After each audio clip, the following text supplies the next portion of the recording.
This is Mike Mozart of JeepersMedia on YouTube, and I'll bet you never knew that I was a graffiti artist or a street artist. And you're going to see some of the artwork that I've done for the past 30 years. And my street art just doesn't decorate streets, it decorates things like this vase.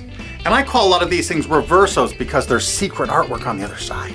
I didn't just use ordinary spray paints, well some of it is, but I custom mixed and matched a lot of my paints to have special effects. I included gold dust and diamond dust, real gold leaf. I mean, I went crazy. I used all types of special effects, metal flake and custom metallics. I still don't see how people mistake these for something else. I mean, really. Even though I'm really well known for my Stop Sopa video, I do a lot of failed toy reviews. For years, I illustrated children's books and designed toys with lots of popular characters.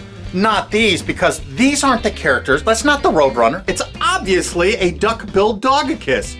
I mean, really. Who could mistake that for the Roadrunner? It's a dog all the way down to its paws. And there's my signature, Mike Mozart Reverso. Do you know what happens to artwork after the artist dies? You should go for the old fat ones, because they're gonna go first. Now, a lot of people might mistake this for being Dexter, sitting in a big pot of boiling brew. But it's actually not. This is just a little tiny detail from the other side. It's so obvious when you actually look at these as a small part of a much bigger whole. Stunning details, incredible colors. Oh, it has Bluetooth.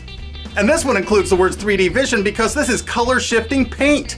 Depending on the angle you stand, it turns different colors. And this character is called the Lab Rat. And of course it's a genuine Mike Mozart Reverso. I mean, really larger character. Look how big I am. I don't do anything little. Everything's enormous. What I'm hoping to do is find a gallery, maybe in New York City. That would be ideal since I live right outside New York City, that wants to show this controversial show. Of course, it'd have to be a gallery that was clever enough to show that these paintings are on both sides. And both sides are necessary because it shows I'm not infringing anybody's copyright. Well, a lot of people might mistake this for Jack Skellington, but they'd be wrong. This isn't Jack Skellington. It's a detail of a much bigger picture. That's on the other side, the Reverso. But now look at what this painting actually is.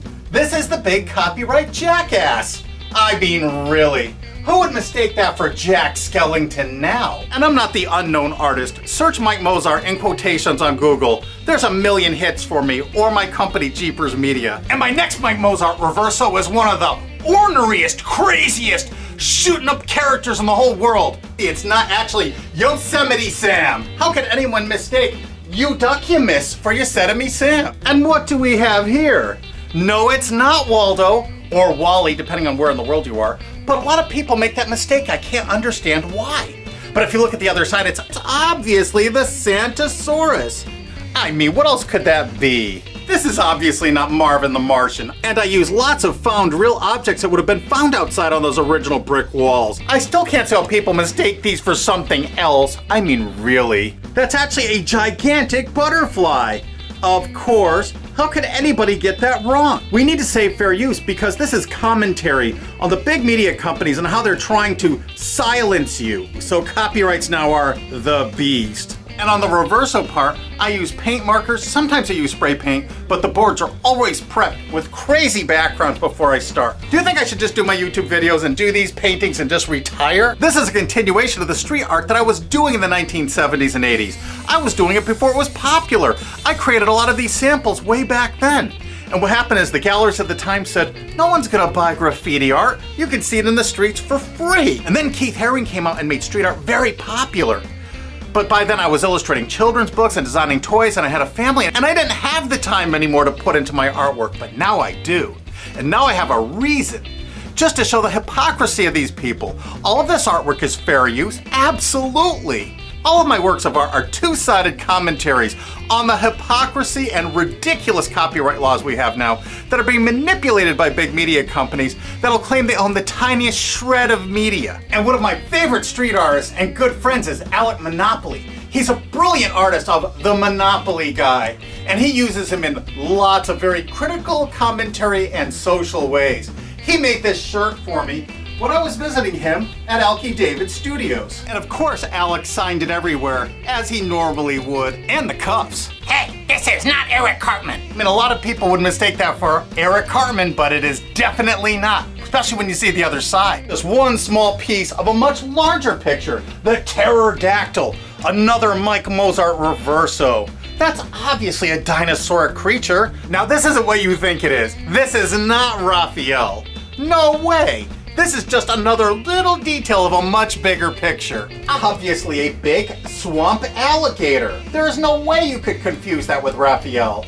Cowabunga, dudes! This is obviously not SpongeBob and Patrick. Why would people make that mistake? The other side shows they're completely different characters and creatures altogether.